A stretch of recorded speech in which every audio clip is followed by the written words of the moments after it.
to talk to you today about is a consumer apps initiative we have at Orange called Gigabit Studio. And actually, I'm from Lewisburg, Kansas. I know a lot of you are from out of town, but for those who are local, I'm a local guy, 30 miles south here. And my dad actually came up just to hear the presentation.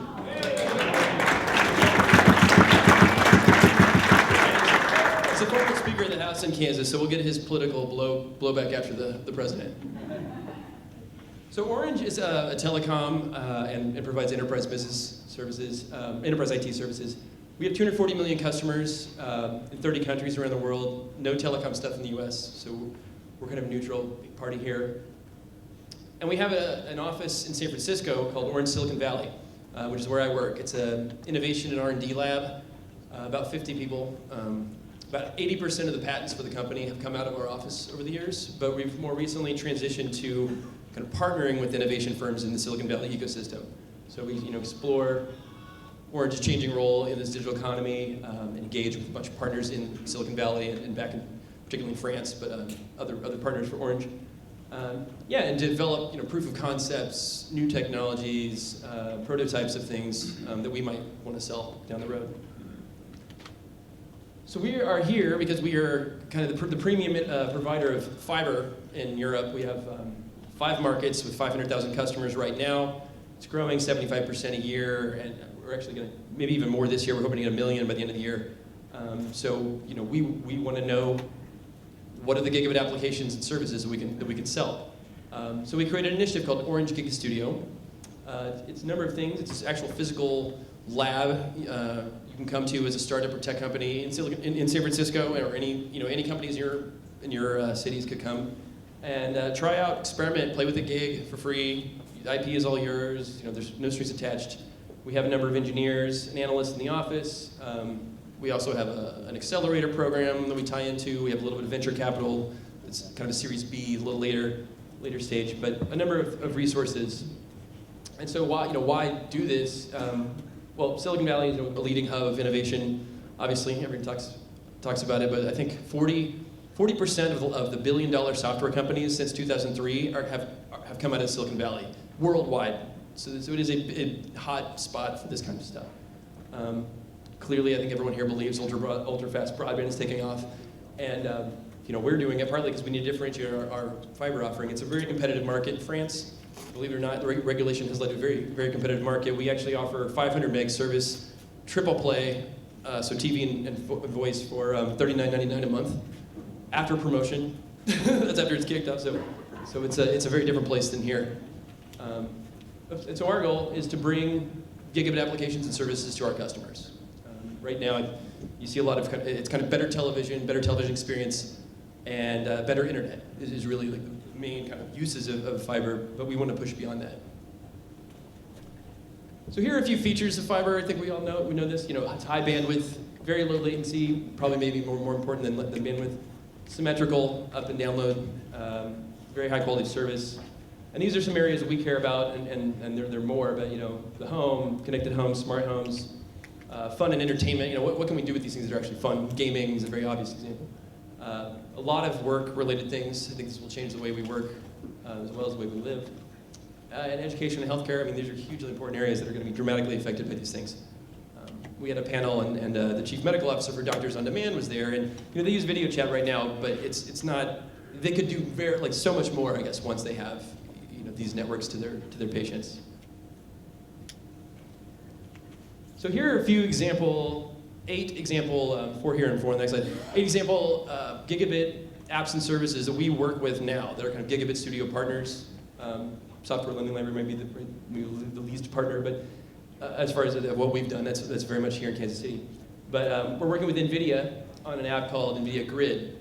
So this is a cloud gaming platform where you can have a modest tablet, your phone, and through the cloud, all of the processing is done on an Amazon Web Services instance. And so it's kind of a GPU as a service. They're also interested in broader simulation, massive simulation, and supercomputing uses as well. But this is clearly one use of super fast networks. Working with a number of startups in the VR space, virtual reality space. Bubble is one. They created a 360-degree camera that can plunk down here and can basically give you the experience of being at an event by wearing your virtual reality goggles, you can turn and look around and feel like you're here. And there are a bunch of companies working in this space. It's really hot right now. Software lending library is a great example. Aaron Deacon is one of the heroes of that story. Dave Lacrone from the Kansas City Public Library and the Kansas City Public Library in general for having the vision behind this. But this is just essentially, imagine you're a high school student and you're taking video editing or word processing at school and you can't afford to buy the software or a good computer to run it, or maybe a computer, period. What if I guess you have to have a computer. What if you could check out that computer or software remotely from the library? And because the network's so fast, it feels as good or even better than what you get on your local machine. And I kind of broadly label the benefit as this is access anywhere. Netkind is a startup we're working with that is, I think, one of the potential kind of unicorns we talk about a little bit as billion-dollar companies maybe down the road. Is Airbnb for your home computer. I don't know if everyone knows Airbnb, like Uber, or essentially you can share your computer and get paid for it when you're not using it. So there are some extra features of this that are going to be really great. So basically they're offering an Amazon Web Services-like experience at a quarter of the cost. But beyond that, they can, once they have a big enough supply of computers, you can pay to get compute capacity anywhere you want. So theoretically, you could be getting it from your local neighborhood, maybe have just 1 or 2 hops on the network, super, super low latency, like for, say, VR gaming or things that you really need really low latency. This kind of thing could help a lot. It's kind of a distributed supercomputer. Musician Link is a company that's partly out of Stanford, the Center for Computer Research in Music and Acoustics. They've built a box that allows you to do studio quality sound for musicians to play with an in-the-room quality audio experience with anyone who's, they kind of promise within 500 miles, but if the network were better, if they can eliminate hops in the network, it can be much farther than that. It could be from here to California easily. Continental, I think, is fine. And there's no reason you couldn't have that for voice calls. I think, I would love that. Or to be able to talk to my TV and have the processing done remotely, but have it, really do great video or voice recognition, things like that. Net Power and Light is a startup working to do collaborative tools like kind of Skype on steroids, allowing you to watch a movie together with people who are in a bunch of different places, and all of your devices are synced up so you're all seeing the same thing, and you can video chat kind of on top of that shared experience. Big Blue Button is actually another one out of the kind of US Ignite community, Mozilla Ignite funded project. But it's, essentially anyone with a web browser should have access to a high quality education. So they have a video conferencing system where you might have multiple cameras set up, streaming very high quality video of a science experiment or whatever, pick your thing. But it should scale and it's also kind of a content management system or learning management system that goes along with that video. And Video Pixie finally is a little more of a small, medium enterprise kind of story, but they are a startup trying to create a marketplace for movie editing. And they find this is sort of hard to transfer video files when they get to be in the gigabyte range. So they love the idea of fiber at everyone's house, because rather than waiting hours or days, depending on your connection, you can get it in minutes or seconds. So those are 8 examples. I wanted to give some concrete examples of what Gigabit Apps we're talking about. And happy to take more questions, but my email's up there. This is a work in progress. So thank you very much.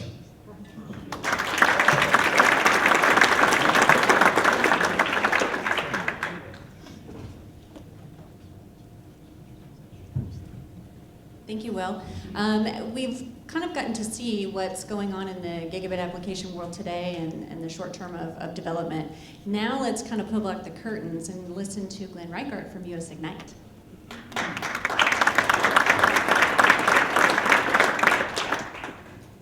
Thank you very much, Kari. So you've got a gigabit.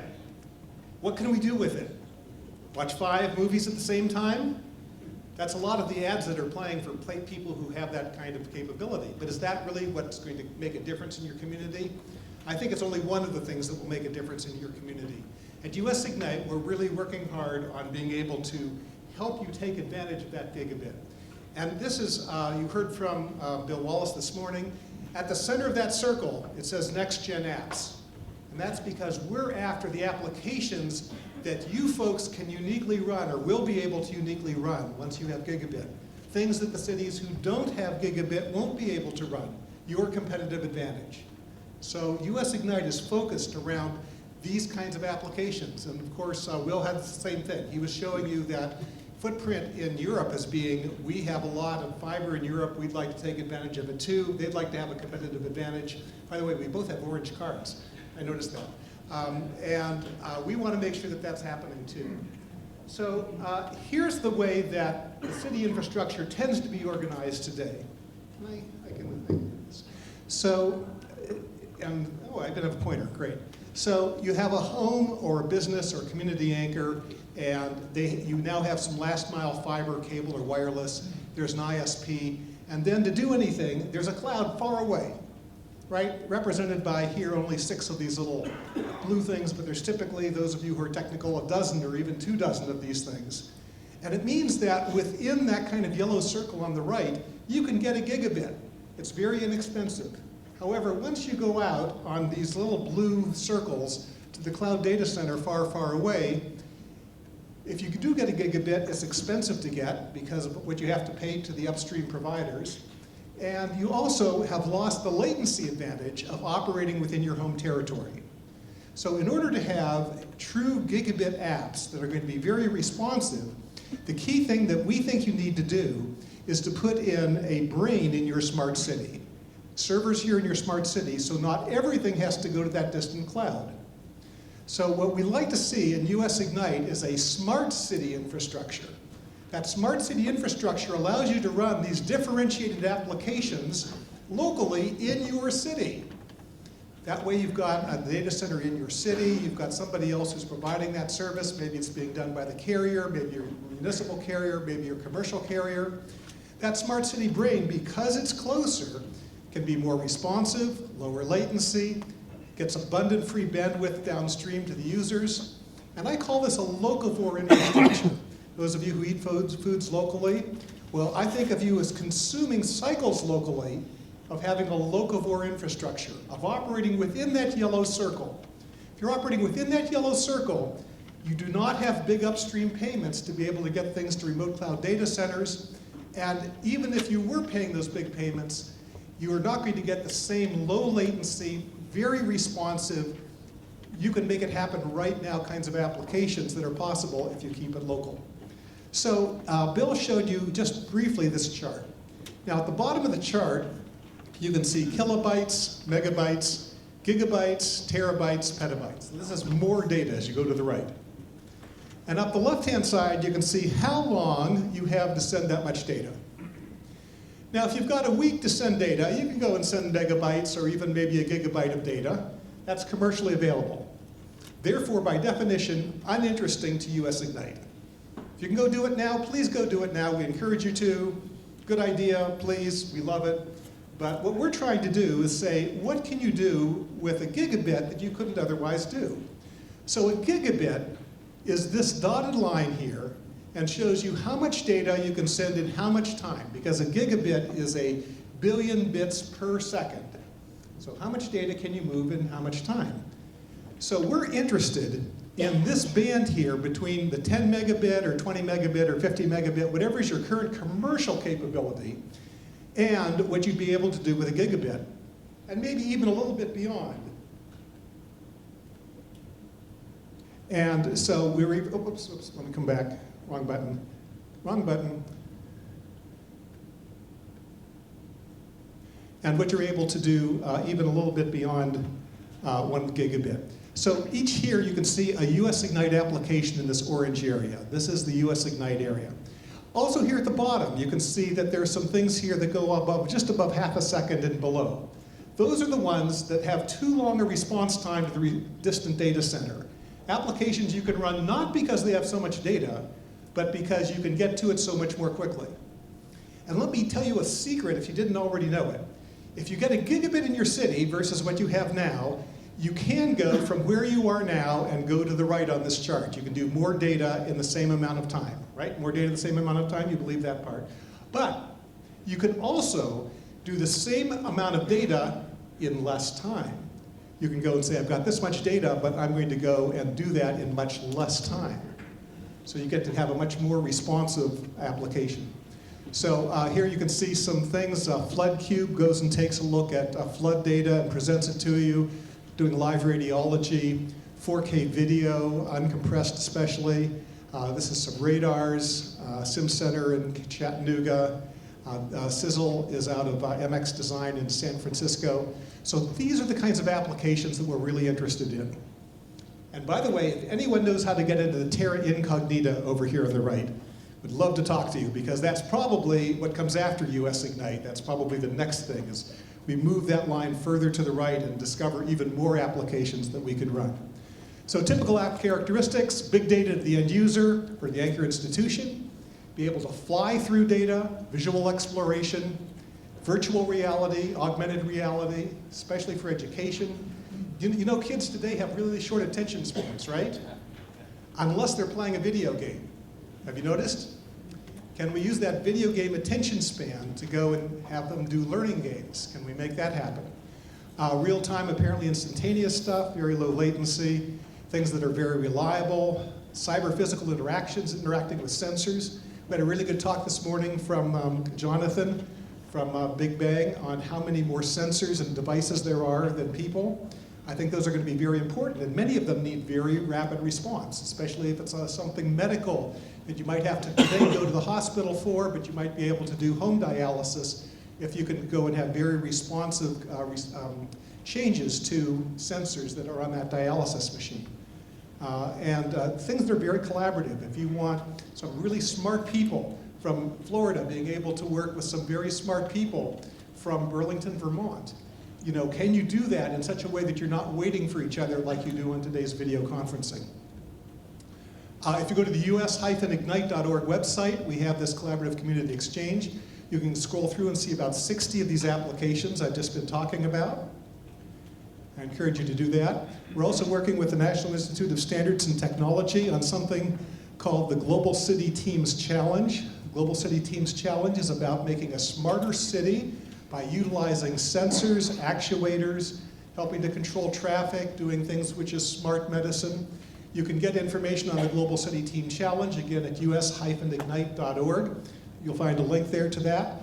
They're having a Tech Jam coming up on February 11th and 12th, if that's Thursday and Friday. You might want to sign up for that. Sign up is free. Come and see what's going on, especially if you're on one of those teams or join one of those teams. Dr. Chris Greer is doing that. Here you can see in orange. I like that. I forgot I branded it in orange. My name and the address. Let's see, do I have 2 more minutes or not? I'll say I do if you don't know. Okay. Remotely caring is something that we're working on in both US Ignite and the Global City Teams Challenge. Be glad to talk to you about the in-home sensors. Somebody had an idea here for drug drone deliveries. Flies in the senior's window and drops the medicines and flies out again. I like that idea. We need to put a doorbell on the outside of the window so that, never mind. Chattanooga has a wonderful success story around managing their electrical grid. All of you interested in smart grid need to talk to Ken Hayes and the folks from Chattanooga. Really interesting success story there. This is a radar system. It's in Dallas, Texas. It can see stuff that the stuff you see on the weather from your local TV channel can't see, because those big radars can't see the little stuff that occurs underneath the curvature of the Earth. So the Earth curvature effect prevents 72% of the atmosphere below 1 kilometer from being observed. So instead they put in lots of little radars around Dallas, Texas, and that means they can get extraordinarily detailed maps and be able to go and tell you where a tornado is within 1 block. Very interesting, requires big data, low latency, perfect US Ignite application. This is pollution monitoring. You can go and see where you are and your average annual pollution. And this map is available on 10 kilometer by 10 kilometer grids. I got this map from David Larry at the University of Texas at Dallas. You can go and do city planning modeling using last 10 years worth of data. He's got last 10 years worth of data. You can go and see what your trends are, project future trends. You can go and say, what's going to happen if my population goes up by 15%?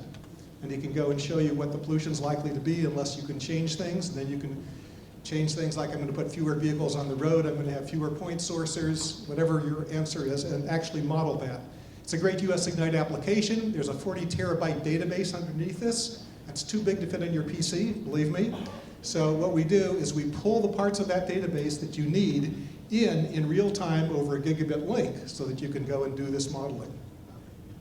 Sizzle I told you about, this allows kids to work with a very realistic Mars rover, virtual reality on Mars. They get to go and drive the Mars rover. We did take out the 8-minute delay so that kids could not have to wait 8 minutes between turning the wheel and seeing it work. You notice the Mars rover has 6 wheels? If you want to have fun, give each wheel to a different student, see if they can drive it. But you can have them do science experiments. Again, very low latency video, remote 3D printing. You can stream the 3D printing live. It needs to be very reliable, very real time, because you can't stop the deposition of material. You have to keep going.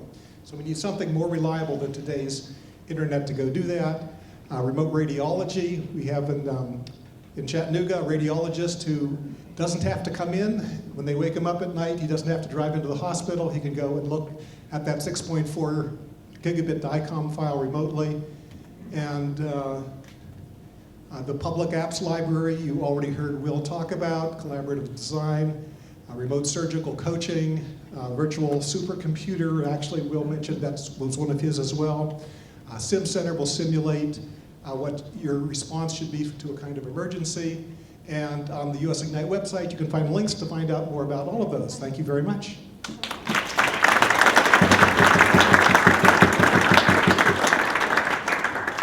Okay, thank you, Glenn. Okay, so the third in our little hat trick series here is Oliver Schuermann from Juniper.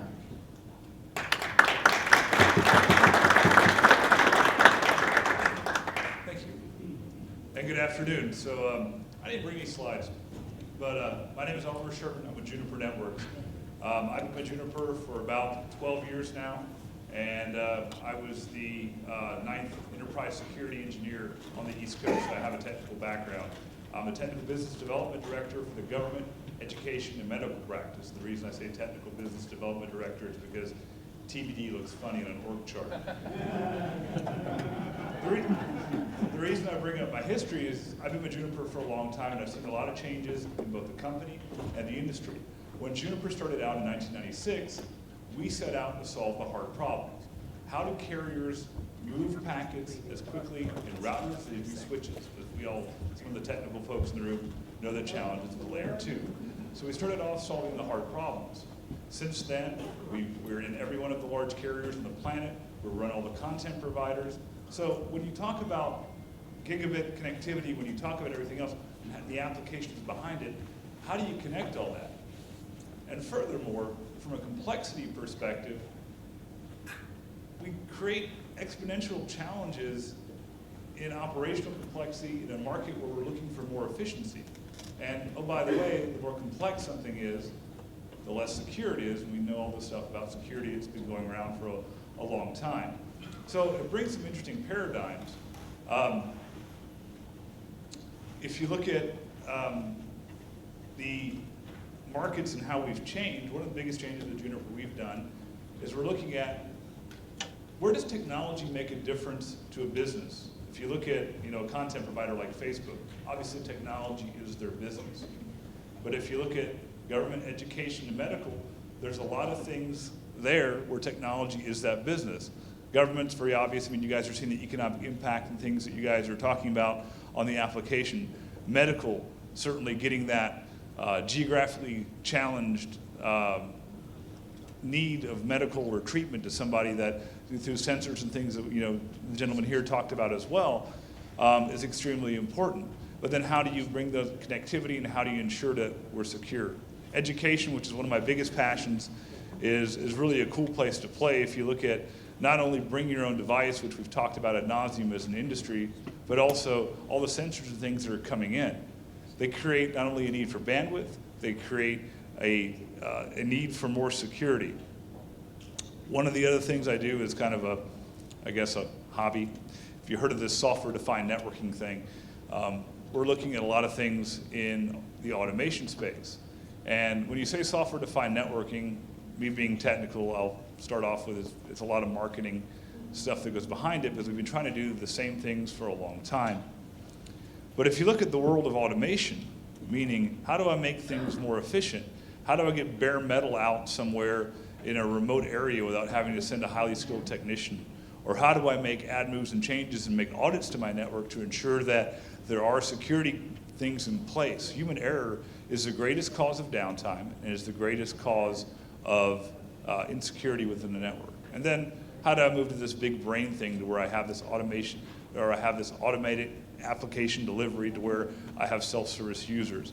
So, but if you think about all these things as a whole, these are all the things that are really going to make this possible, because the faster we get, the more data we have, and the more benefit we see out of it, the more we become reliant on it. The conversation at lunch was interesting, talking about how technology is literally changing the way we think. I mean, if you think about it, and I know everybody's done this and I've done this, is if somebody asks me a question, I don't know the answer, first thing I reach for is my phone, because that's now my brain, or more specifically put, my memory. So it's fundamentally changing what we do. So it's really cool to be a part of that, and it's really cool to watch that delivery. And as far as Juniper as a company is concerned, and us verticalizing and looking at things that are important as a company, it's what we've done from the beginning. We didn't start off in the consumer space and say, how can we scale this to the big bad, service providers? We started off solving the hard problems, and that's what we continue to do. So I look forward to the panel today, and thank you for having me.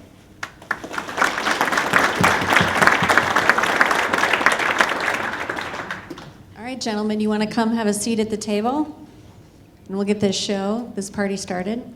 Okay, so we were talking about public support. This is a great segue, actually. When you see national support come like this through an announcement, I mean, we will all use this as a tool to kind of inroad into additional conversations.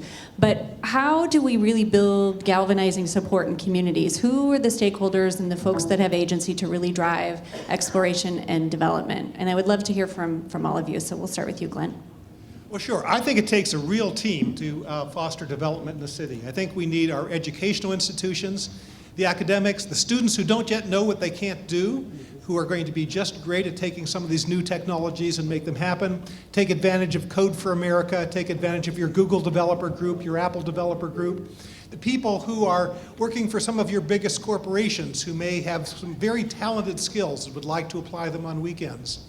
Be able to work with your local foundations. I think we've seen a great example here in Kansas City with the Kauffman Foundation. You see how they really worked with Aaron to go make that happen today? I bet each of you has a local foundation that you can work with that would go and help make things happen in your area. I think political support. We saw that we had the mayors here from Kansas City. Again, a great example of showing that those folks at least understood it well enough to give it their full backing and support. I think we need to go and make sure that all of our civic organizations provide that kind of support. And of course, I think that groups like this one, being able to work with US Ignite, being able to work with Next Century Cities are the kinds of things that will go and allow us to communicate between ourselves and be able to go and lift this boat together. I think the communication between everyone is the collaborative aspect that this brings a lot too. I think that, especially if you look at the education side, and we've been doing that for a long time with Internet 2 and such, just being able to bring all the knowledge together. I think the very important statement that was out earlier, it's like, they were the first to invent fire, now what the heck do you do with it, right? We know it's cool, what do we do with it? I think that's where we're at. I think that we look at the obvious things like the medical side of it, telemedicine, we look at the collaboration education, but what does that really mean as far as what we can invent? If you think of the data things that are out there, I work a lot with a small retailer that has about 7,000 locations and gas stations around the country and around the globe. And their business model, the way they evolved, is they use that hot dog leaves the thing, so another hot dog's down the way, so everything's fresh and quality. That requires very small amounts of data, but they revolutionized what they did. What can we do with the bandwidth we have today? And I think that's the question we need to answer, and I think it's a very interesting topic. I'll just say that I've said this before, but it really takes a village to make an actually useful application. So I think building the community, the social infrastructure cannot be emphasized enough. You need teachers and students and parents who care about education to actually be helping you make something that's useful technology, not just something you dreamed up in your garage and is awful. So bringing together community, the social infrastructure, and money to help. It does need some money too. That makes great sense. So how much of this becomes a marketing problem in addressing those different constituencies? Because it becomes a different translation depending upon who you're talking to. When you're reaching out to the development and the technologists, there's certainly a level of inherent understanding and comprehension about what capacity building and infrastructure requirements are and what they can do and maybe what the opportunity and promise is. When you're reaching out to government and teachers and other community stakeholders, there's less understanding about what's possible and how, when we peel back the curtains and we really look at, the community brain and the locavore sort of opportunity to really go the distance, but there's a lot of people that don't understand what that means. And so the messaging of the different constituencies, how can we bridge that gap? I think it's like to like. We have, I think, representatives of almost every community here. For example, Mozilla Ignite, really working with the education community in Chattanooga and Kansas City, is a real example of working together with that education community to educate them about what can be done. We need to take that kind of success that you're having in Mozilla Ignite and be able to replicate it in these other areas. And the good news is that somewhere here, there's somebody in virtually every area. We know how to touch these other folks. We've got a few folks represented here who know how to do it. We need you to go out and talk to your peers, to be communicative within your cities, to be smart and connected cities in a person-to-person sense as well as in the gigabit sense, to go and really make that happen. I think it's hard because I think sort of imagination and metaphor to say this is like fire or this is like electricity only goes so far to convincing someone who's actually got to pay for the thing. And right now, really all we have is, like I think I said, better television experience and better internet experience. All these other amazing apps have not been hardened quite to the point where you can double click and do them here, even here in Kansas City or Chattanooga or wherever else. So we're getting close though, but I think right now we got to keep pushing to make some actual gigabit applications.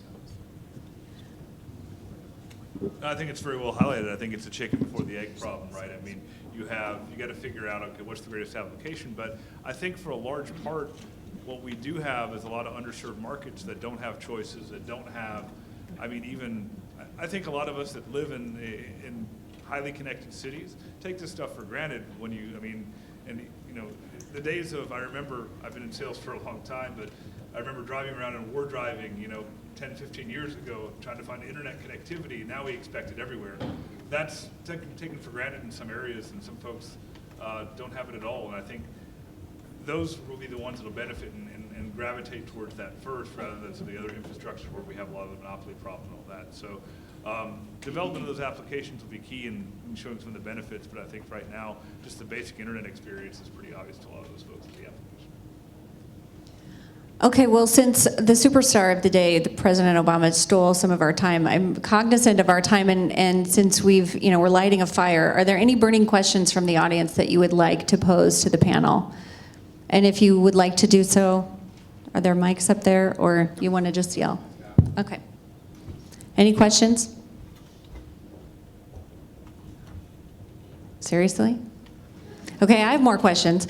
I wanted to talk about the pace of development on the public side of application development. It kind of comes down to a funding issue. There's more grant and philanthropy activity on the public benefit side. Are the private opportunities on pace? Are they outpacing those public benefit sides? And where is the funding really the most ripe and ready to put into this kind of development? I have an opinion. So at the moment, we have an issue where the markets are not yet enough developed to provide a significant marketplace for lots of private capital. We've seen some of private capital already. We've seen 3 people who participated in US Ignite go into and start new companies, and those startups are now running and selling their software. So we've seen 3 companies created out of US Ignite, but a lot of the companies are not going to get the capital they need until they have the markets that they can sell into. And that's a developing issue. We're getting more and more gigabit broadband in the United States. We're seeing AT&T, we're seeing Cox, we're seeing CenturyLink, we're seeing Google, we're seeing others be able to go and help provide the infrastructure side. And eventually that will stimulate the private capital we need. But right now, we need some government funding, and that's coming right now from the National Science Foundation. National Science Foundation has $10 million in the congressional budget proposed by the president for US Ignite style applications. So applications like I talked about earlier, you can go and get funding for. There's currently an NSF open solicitation.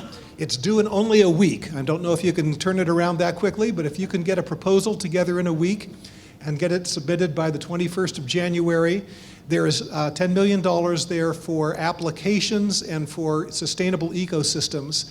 And I think that that kind of funding is probably appropriate for the next small number of years until we can get together the connected smart gigabit cities as a marketplace that will attract more private capital. I think as well the attraction of capital is around, what can you save by creating efficiencies? If you look at smart classrooms, you look at smart campuses, or look at smart cities, the sensors that we're putting in to create efficiencies, whether that's electricity, whether that's the ability to scale our learning, whether that's the ability to, route around power outages, et cetera, those are things that are beneficial that I think are a lot easier to sell and get funding for. So I think that's an interesting funding source. Yeah, I guess harking back to the chicken and egg problem, I think every community here has, even, we have, like I said, 5 countries with 500,000 customers. That's not that big a market if you're making, it doesn't, an app or something that really needs a gigabit. So how do you sort of break that loop? And I think we need to tell the stories that resonate in the communities to help people have the vision, and gradually, build that community bigger, and then eventually there will be a market for it. But I don't know. How do people here sell it to their communities? I guess it's a little different if Google Fiber's coming to town than if you have to build it yourself. Well, yes. Okay, great.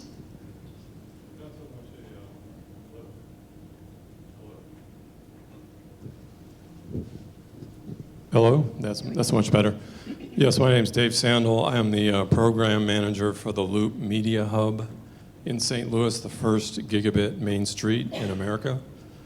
What we're doing is, the first thing I want to do is confirm Glenn Ricart's perception of the smart city brain. We have a donor who's giving us a high-performance computing server. We're going to use that server to to provide local cloud, local big data, local analytics, and local security. And you have to have this for gigabit and to take advantage of the low latency. With the analytics capability and the big data capability, we're in a premium boutique retail environment that is college-oriented and very funky. So these businesses are going to really be able to take advantage of this analytics and big data. And they're going to want to use it because it'll help them to develop their marketing and retail programs. So those businesses, that business district, the marketing of it, and the tax district are all benefactors of this. So we look to developing a business model to recover revenues from all 3 of those areas and then pour that back into further development. But I think what Glenn's saying is right on track. We've seen over the last few years where the cloud went out to the WAN. Now we're going to see it coming back in for high-performance applications, and for more legacy applications, it'll stay out there in the backwoods somewhere. Thank you. Thanks, Dave. Oh, do we have time? Great. Last question.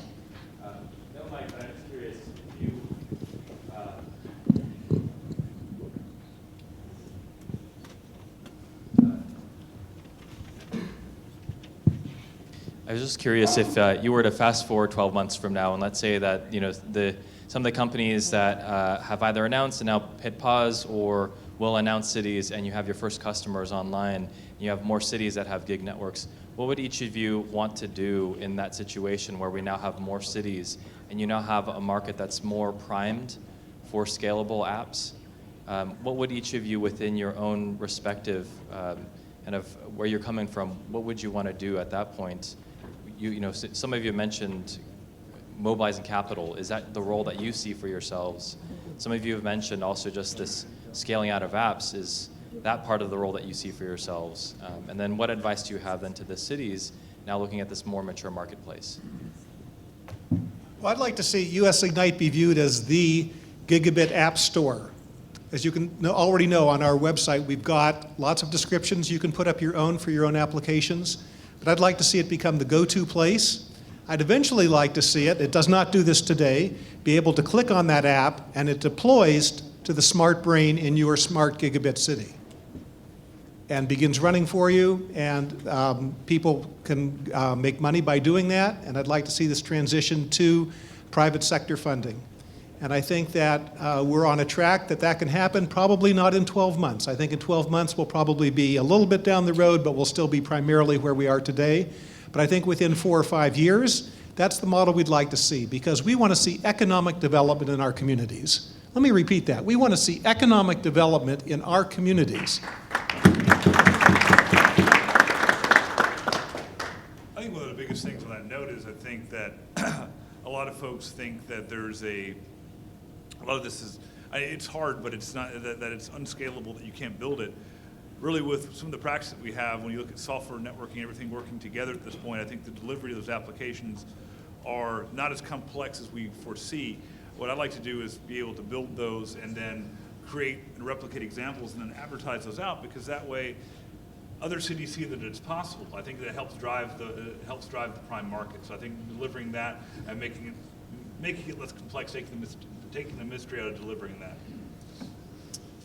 I would actually really like to partner with some startups and tech companies in your various communities. I think Jonathan at Big Bang is a great example. Like, we ultimately want to distribute to our markets elsewhere, but to do that, we need to work and help catalyze new things being created. So however we can help, and it's partly by working very closely with US Ignite and other ways, the resources we have, but we want to help those companies.